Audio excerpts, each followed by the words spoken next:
स्वागत है बच्चों आपका एक बार फिर से आपके अपने YouTube चैनल पे रूही ऑनलाइन क्लासेस। सो बच्चों फाइनली आज हम लोग इस लेक्चर में पढ़ने वाले हैं क्लास 10 का लास्ट चैप्टर जो कि है हमारा पर्यावरण। तो आज हम लोग हमारा पर्यावरण का जो सबसे पहला टॉपिक है उसको पढ़ने वाले हैं और वो है हमारा पारितंत्र या फिर पारिस्थितिक तंत्र के नाम से जानते हैं। तो बच्चों इसमें हम लिख सकते हैं अपने एग्जाम में कि पारितंत्र जीवों में हो सकता है पादप, जंतु, सूक्ष्मजीव तथा उनके अजैविक पर्यावरण जल, वायु, मृदा, प्रकाश, ताप के बीच होने वाली पारस्परिक क्रियाओं का कार्यात्मक इकाई को कहते हैं। मतलब कि बच्चों यहाँ पे बताया जा रहा है कि जो पारितंत्र होता है वो जैविक और अजैविक घटकों के बीच की पारस्परिक क्रिया होती है। मतलब कि बच्चों जैविक का मतलब होता है यहाँ पे पेड़ पौधे और अजैविक का मतलब होता है जल, वायु, मृदा, प्रकाश। मतलब कि यहाँ पे पृथ्वी पे रहने के लिए दोनों को एक दूसरे की आवश्यकता पड़ती है एंड इन दोनों के बीच में होने वाली जो परस्पर क्रियाएं होती हैं इन्हीं को हम लोग पारितंत्र या फिर पारिस्थितिक तंत्र कहते हैं। जैसे कि बच्चे आप स्क्रीन पे देख सकते हैं, इनको अगर हम शॉर्ट फॉर्म में समझना चाहें तो जीव पर्यावरण के बीच में जो पारिस्थितिक संबंध होता है उन्हीं को हम लोग पारितंत्र कहते हैं। तो बच्चों यहाँ पे जो मैं आपको शॉर्ट्स में लिखवाया करूँ उसको आप ज़रूर से ज़रूर अपने नोट्स में लिख लिया करें। बाकी बच्चों यहाँ पे जितने भी टॉपिक्स आपको मैं कराऊंगी एंड जितने भी पुराने हुए हैं सबको आपको हैंड रिटन नोट्स प्रोवाइड किया गया है जहाँ से आप आसानी से अपना नोट्स बना सकते हैं। एंड फाइनली बच्चों आपका एक हफ्ते बाद बोर्ड का एग्जामिनेशन है तो आप यहाँ से कम समय में रिवीजन कर भी सकते हैं। अब आप लोग बच्चों स्क्रीन पे इसका उदाहरण देख सकते हैं कि जो पारितंत्र होते हैं उनके उदाहरण क्या हो सकते हैं। जैसे कि तालाब होता है, चारागाह होता है, वन आदि। ये सब बच्चों पारितंत्र के कुछ उदाहरण होते हैं। आगे बच्चों अब हम लोग देखेंगे हमारा नेक्स्ट टॉपिक। सो बच्चों अब हम लोग देखेंगे हमारा नेक्स्ट टॉपिक जो कि है पारितंत्र के घटक। तो बच्चों पारितंत्र के घटक में हमारा जो पहला घटक होता है वो होता है जैविक घटक और जो दूसरा घटक होता है बच्चों वो होता है अजैविक घटक। तो बच्चों आज की वीडियो में हम लोग दोनों टॉपिक कवर करेंगे। तो सबसे पहले हम लोग स्टार्ट करेंगे जैविक घटक से।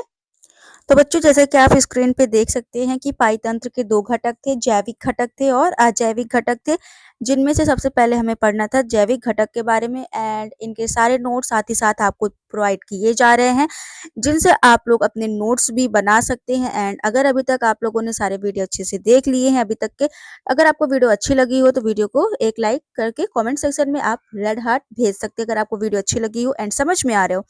अगर आपको लगता है कि कोई दिक्कत है और आपको नहीं समझ में आ रहा है तो आप कमेंट में ब्लैक हार्ट सेंड कर सकते हैं। तो बच्चों यहाँ पे स्क्रीन पे आपके नोट्स लिख उठे हैं एंड आई होप कि इतनी देर में आप लोग अपने फेयर नोट्स में भी लिख चुके होंगे। बच्चों मैं आपको अब समझा देती हूँ कि इनमें जो सबसे पहला पॉइंट है उसमें बोला जा रहा है ये सभी जीवित घटक हैं। मतलब कि जो जैविक घटक होते हैं बच्चों उनको जीवित घटक भी कहा जाता है। जैसे इसमें उदाहरण भी दिया गया है बच्चों की जैविक घटक का मतलब क्या होता है। तो इसमें जो जैविक घटक के उदाहरण है उसमें दिया गया है पादप जंतु और सूक्ष्म पारितंत्र का जैविक घटक बनाते हैं। मतलब कि बच्चों यहाँ पे जो जैविक घटक होते हैं पादप मतलब कि पेड़ पौधे भी हो सकते हैं, जंतु मतलब कि जीव जंतु भी हो सकते हैं और छोटे छोटे सूक्ष्म जीव भी हो सकते हैं जो हमारे पारितंत्र का जैविक घटक बनाते हैं। तो मतलब कि ये हमारे पारितंत्र में जो भी चीजें पाई जाती हैं पेड़ पौधे जीव जंतु सूक्ष्म जीव आप सबको पता है ये सारी जीवित होती हैं। मतलब इनमें लाइफ पाया जाता है और लाइफ का मतलब बच्चों आप लोग को पता है कि जीवित के एक लक्षण होते हैं जो कि आपको जैव प्रक्रम में बताया गया है, मतलब कि पहले चैप्टर में बताया गया है। तो ये सारे बच्चों जीवित होते हैं और ये इन्हीं को हम लोग बच्चों जैविक घटक भी कहते हैं। आगे बच्चों जो हमारा नेक्स्ट पॉइंट रहने वाला है वो है अजैविक घटक में। लेकिन उससे पहले आप लोग वीडियो का स्क्रीनशॉट ले लीजिए एंड इसको आप लोग अपने नोट्स में इंक्लूड कर लीजिए। तो अभी तक बच्चों आप लोगों ने वीडियो को लाइक नहीं किया है और यहाँ तक लेक्चर तक पहुंच गए कंटिन्यू देखते हुए तो वीडियो को एक लाइक कर दीजिए एंड चैनल को भी सब्सक्राइब कर लीजिए ताकि ऐसे वीडियो जब भी आए सबसे पहले नोटिफिकेशन आपके पास पहुंचे। एंड अगर वीडियो आपको अच्छी लग रही है, इंटरेस्टिंग है, तो आप कमेंट सेक्शन में रेड हार्ट भेज सकते हैं जिससे मुझे पता चलेगा कि आपको वीडियो अच्छी लगी है। एंड अगर आपको वीडियो में थोड़ा सा भी दिक्कत आ रही है और नहीं समझ में आ रहा है तो आप कमेंट सेक्शन में ब्लैक हार्ट सेंड कर सकते हैं। बाकी बच्चों अब हम लोग देखेंगे हमारा यहाँ पे नेक्स्ट हेडिंग जो कि है उत्पादक के बारे में। फिर उसके बाद हम लोग बच्चों पढ़ेंगे उपभोक्ता के बारे में। तो सबसे पहले यहाँ पे बच्चों हम लोग देखने वाले हैं उत्पादक जो कि है उत्पादक का मतलब होता है बच्चों की जो प्रकाश संश्लेषण द्वारा भोजन बनाते हैं उन्हें हम लोग उत्पादक बोलते हैं, मतलब कि प्रोड्यूसर जो कुछ बना रहे हैं, प्रोड्यूस कर रहे हैं, उत्पन्न कर रहे हैं। तो बच्चों प्रकाश संश्लेषण द्वारा जो भोजन बनाते हैं उन्हें हम लोग स्वपोषी भी बोलते हैं, जैसे कि हमारे पेड़ पौधे होते हैं और शैवाल होते हैं। ओके बच्चों, तो यहाँ पे आपको दिया गया है कि हरे पेड़ पौधे और जो शैवाल होते हैं वो उत्पादक के अंतर्गत आते हैं। क्यों आते हैं? क्योंकि ये भोजन स्वयं से बना लेते हैं, भोजन का उत्पादन करते हैं, तो इसलिए बच्चों हम लोग इन्हें उत्पादक कहते हैं, प्रोड्यूसर कहते हैं। जो प्रोड्यूस कर रहे हैं, कोई चीज बना रहे हैं, और बनाते क्या है बच्चों? भोजन बनाते हैं। और भोजन कैसे बनाते हैं? प्रकाश संश्लेषण की क्रिया होती है, जो कि ऑलरेडी चैनल पे अपलोडेड है। तो आप जाके जैव प्रक्रम वाले प्लेलिस्ट में आप देख सकते हैं कि प्रकाश संश्लेषण की विधि में क्या होता है और पेड़ पौधे अपना भोजन कहाँ बनाते हैं, कैसे बनाते हैं, क्यों बनाते हैं, कब बनाते हैं। वहां पे आपको सारे answer with the help of notes के साथ मिल जाएगा। एंड बच्चों यहाँ पे हम लोग उदाहरण देख लेते हैं कि जो उत्पादक होते हैं वो कौन होते हैं। जैसे कि बच्चों यहाँ पे घास होता है। ओके, जो घास होते हैं बच्चों वो भी हरे कलर के होते हैं। और आपको पता है जहाँ पे भी पिगमेंट मतलब कि वर्णक होता है हरित लवक का, तो वहां पे बच्चों आसानी से भोजन बन सकता है। तो घास जो होते हैं तो वो भी हरे कलर के होते हैं, तो जो हरे कलर के हैं तो वो भोजन अपना बना सकते हैं। बहुत ही कॉमन सी चीज है। अब बच्चों यहाँ पे नेक्स्ट यहाँ पे आपको दिया गया है पेड़ पौधे और फाइटोप्लैंक्टन, मतलब कि ये हरे होंगे और इनमें ग्रीन पिगमेंट पाया जाता होगा, तभी अपना भोजन बना लेते हैं। आगे बच्चों अब हम लोग नेक्स्ट देखते हैं उपभोक्ता के बारे में। मतलब कि बच्चों यहाँ पे जो जैविक घटक होते हैं ना, उनके हमें 3 प्रकार देखने हैं। उत्पादक देखना है, उपभोक्ता देखना है और अपघटक देखना था। तो सबसे पहले हम लोगों ने उत्पादक कंप्लीट कर लिया है। अब बच्चों अब हम लोग को पढ़ना है उपभोक्ता के बारे में। सो बच्चों अगर आपको वीडियो में कहीं भी दिक्कत आ रही है तो आप कमेंट सेक्शन में रेड हार्ट भेज सकते हैं। लेकिन अगर आपको वीडियो अच्छी लगी है तो आप रेड हार्ट भेजेंगे। ओके बच्चों, एंड यहाँ पे अब आप नोट्स में अपने देख सकते हैं कि जो जीव अपनी भोजन के लिए अन्य जीवों पर निर्भर रहते हैं उन्हें उपभोक्ता कहते हैं। अब बच्चों आप कमेंट सेक्शन में मुझे बताएं कि वे कौन से जीव हैं जो अपने भोजन के लिए दूसरे पे निर्भर होते हैं।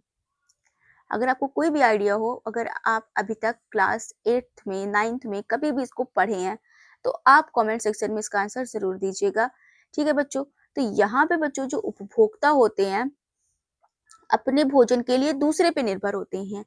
मतलब कि बच्चों यहाँ पे बात किया जा रहा है शाकाहारी का, मांसाहारी का और सर्वाहारी का या फिर शीर्ष मांसाहारी का। जैसा कि बच्चों यहाँ पे जो शाकाहारी होते हैं बच्चों वो अपने भोजन के लिए हरे पेड़ पौधे पे डिपेंड होते हैं। मांसाहारी होते हैं बच्चों वो अपने भोजन के लिए शाकाहारी पे, और जो शीर्ष मांसाहारी होते हैं वो अपने भोजन के लिए छोटे छोटे मांसाहारी जीवों पे निर्भर होते हैं, जो कि अब हम लोग अपना अगला हेडिंग देखेंगे उपभोक्ता के प्रकार में। तो बच्चों यहाँ पे आप देख सकते हैं हमारा जो नेक्स्ट टॉपिक है वो है उपभोक्ता के प्रकार। तो बच्चों यहाँ पे आप उपभोक्ता के प्रकार में देख सकते हैं, अब यहाँ पे प्राथमिक उपभोक्ता होता है, द्वितीयक उपभोक्ता होता है और तृतीयक उपभोक्ता होता है। तो बच्चों जो प्राथमिक उपभोक्ता होता है वो शाकाहारी के अंतर्गत आता है, जो द्वितीयक उपभोक्ता होता है वो मांसाहारी के अंतर्गत आता है, जो तृतीयक उपभोक्ता होता है वो शीर्ष मांसाहारी होता है। आगे बच्चों साथ ही साथ इनके उदाहरण भी दिए गए हैं कि शाकाहारी के उदाहरण कौन से होते हैं, मांसाहारी के और शीर्ष मांसाहारी के। तो सबसे पहले बच्चों अब हम लोग देखेंगे हमारी जो प्राथमिक उपभोक्ता है, मतलब कि जो शाकाहारी है, उसकी परिभाषा अब हम लोग देख सकते हैं।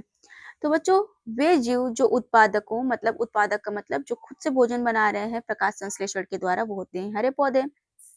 तो बच्चे वे जीव जो हरे पौधों को खाते हैं उन्हें हम लोग प्राथमिक उपभोक्ता कहते हैं। मतलब कि जैसे कि हिरण होते हैं, खरगोश होते हैं और बकरियां होती हैं। तो बच्चों ये शाकाहारी के अंतर्गत आते हैं, ये अपने भोजन के लिए हरे पेड़ पौधों का यूज करते हैं। मतलब कि ये किसी भी तरीके से किसी भी जीव को नहीं खाते हैं, ये सिर्फ और सिर्फ अपने भोजन के लिए पेड़ पौधे पर ही निर्भर होते हैं। सो बच्चों अब हम लोग देखेंगे हमारा नेक्स्ट प्रकार जो कि है द्वितीयक उपभोक्ता। एंड बच्चों द्वितीयक उपभोक्ता में आपको पता है मांसाहारी जीव आते हैं, तो इनकी परिभाषा हो सकती है वे जीव जो प्राथमिक उपभोक्ताओं को खाते हैं। अब आपको पता होना चाहिए बच्चों की प्राथमिक उपभोक्ता में जो शाकाहारी जीव थे जैसे कि बकरियां थी और भी वहां पे जानवर बताए गए थे, हिरण थे, वो सारे बच्चों वहां पे शाकाहारी जीव के अंतर्गत आते थे। अब उन शाकाहारी जीवों को जो जानवर खाते हैं, ओके बच्चों, उन्हें हम लोग द्वितीयक उपभोक्ता कहते हैं। मतलब कि वे जीव जो प्राथमिक उपभोक्ताओं को खाते हैं द्वितीयक उपभोक्ता कहलाते हैं। मतलब बेसिकली मैंने जो आपको बताया मांसाहारी जीव जो होते हैं उन्हीं को हम लोग द्वितीयक उपभोक्ता कहते हैं। उदाहरण में है मेढक, छिपकली, लोमड़ी।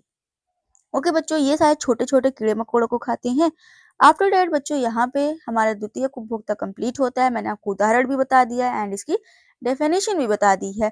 अब बच्चों अब हम लोग देखेंगे तृतीयक उपभोक्ता के बारे में, मतलब कि जो शीर्ष मांसाहारी होते हैं उनके बारे में अब हम लोग देखेंगे।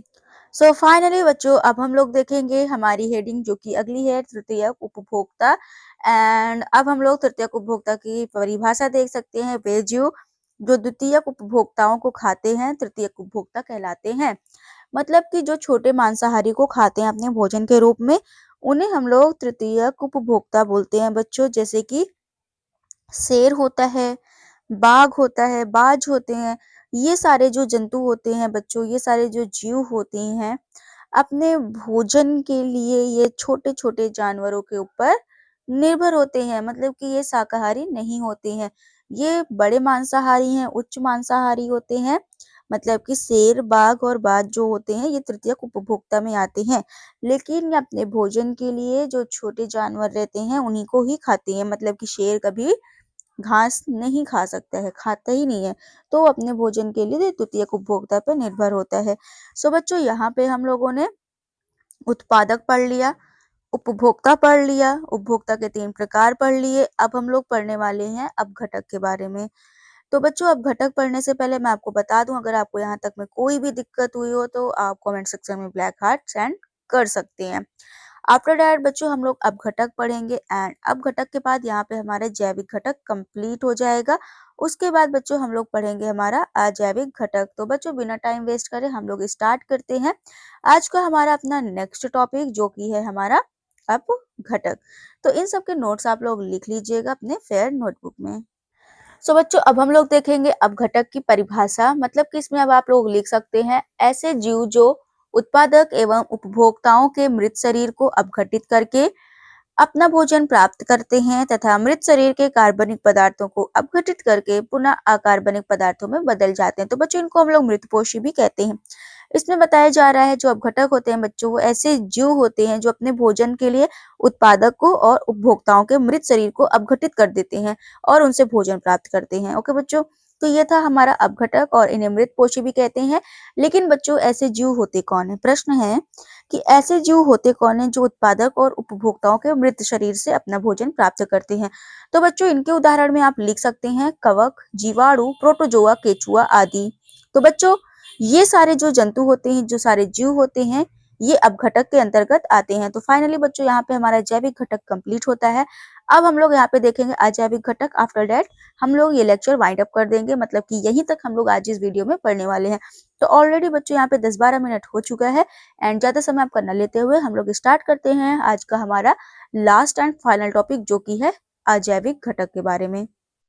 अब बच्चों हम लोग की स्क्रीन पे देख सकते हैं अजैविक घटक क्या होता है। तो सबसे पहले बच्चों की पारितंत्र के अजैविक घटक भौतिक वातावरण के मूल कार्बनिक तथा अकार्बनिक अवयव होते हैं। ओके बच्चों, इसमें बताया जा रहा है कि जो अजैविक घटक होते हैं, तो सबसे पहले बच्चों इजी लैंग्वेज में मैं आपको समझाऊं तो ये निर्जीव होते हैं। ओके, एंड निर्जीव के साथ साथ हमारी पृथ्वी पे पाए जाते हैं कुछ कार्बनिक और अकार्बनिक अवयव। तो बच्चों ये 3 प्रकार के होते हैं। लेकिन आपके दिमाग में प्रश्न होगा कि मैम कार्बनिक और अकार्बनिक क्या होता है? तो बच्चों जो कार्बनिक पदार्थ होता है और अकार्बनिक पदार्थ होता है, अब आप स्क्रीन पे देख सकते हैं। तो मैं आपको समझा दूं कि जो कार्बनिक होती हैं उनके अंतर्गत कार्बोहाइड्रेट्स आते हैं, लिपिड्स आते हैं और प्रोटीन। तो ऐसे बहुत सारे तत्व आते हैं जो कार्बनिक पदार्थ होते हैं। लेकिन हमारी पृथ्वी पे कुछ ऐसे पदार्थ पाए जाते हैं जो अकार्बनिक होते हैं। तो वो क्या होते हैं बच्चों? जैसे कि ऑक्सीजन होते हैं, कार्बन डाइऑक्साइड होते हैं, नाइट्रोजन होते हैं, हाइड्रोजन होते हैं, कैल्शियम, पोटेशियम, फॉस्फोरस, ये सारी चीज़ें बच्चों होते हैं आपके अकार्बनिक तत्व। एंड इसमें आप लोग सल्फर भी देख सकते हैं। एंड बच्चों यहाँ पे हम लोगों को देखना था कि ये 3 प्रकार के होते हैं। मतलब कि कार्बनिक जो होते हैं, अकार्बनिक होते हैं और जलवायु कारक। तो 3 हमें देखने थे। तो यहाँ पे कार्बनिक हो गया, अकार्बनिक हो गया एंड फाइनली बच्चों अब हम लोग देखेंगे लास्टली हमारा है जलवायु कारक।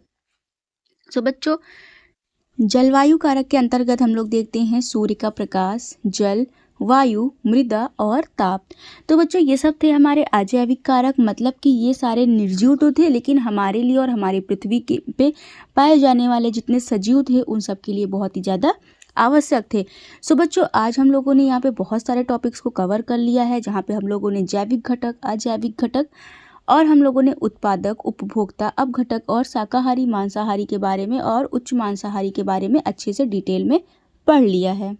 एंड साथ ही साथ बच्चों आई होप कि आप लोगों ने नोट्स भी बनाते चला होगा। एंड अगर आप लोगों ने नोट्स नहीं बना पाया तो कोई बात नहीं है, लास्ट टाइम का रिवीजन था, मतलब जैसे कि आप लोगों का बोर्ड एग्जामिनेशन होने वाला है एंड आप इससे रिवीजन भी कर सकते हैं। एंड अगर वीडियो अच्छी लगी हो तो वीडियो को ज़्यादा से ज़्यादा लाइक करें, शेयर करें एंड ऐसी और अमेजिंग वीडियोज़ के लिए चैनल को ज़रूर सब्सक्राइब करें। थैंक यू, बाय बाय, मिलते हैं हमारे नेक्स्ट वीडियो में।